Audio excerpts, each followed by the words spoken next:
دقیقاً 5 دقیقه پیش یه متنی رو خوندم که اصلا گریم بند نمیاد.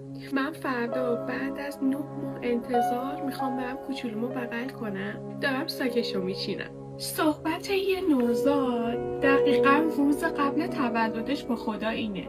به خدا میگه که من قراره برم به دنیا، اصلا نمیدونم قراره اونجا چی کار کنم. خدا بهش جواب میده که من برای تو یه فرشته خلق کردم که قراره از تو مراقبت کنه.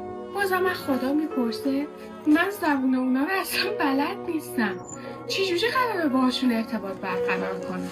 خدا جواب میده اون فرشته‌ای که برای تو خلق کردم زبونشون رو کامل و با صبر و حوصله بهت آموزش میده. بازم خدا میپرسه که تو دنیا شنیدم بدیهای زیادی هست، من چجوری قراره از پسشون برمیام؟ خدا جواب میده که اون فرشته‌ای که برات خلق کردم به قیمت جونش از تو مراقبت میکنه. تو همین حیمونه که فرشته ها میان که بچه رو ببرن سمت دنیا. نوزاد به سمت خدا برمیگرده و میگه راستی این فرشته‌ای که برای من خلق کردی اسمش چیه؟ خدا برمیگرده بهش میگه که اسمش اصلا مهم نیست، ولی تو قراره اونو مادر صداش کنی. توی آسمونش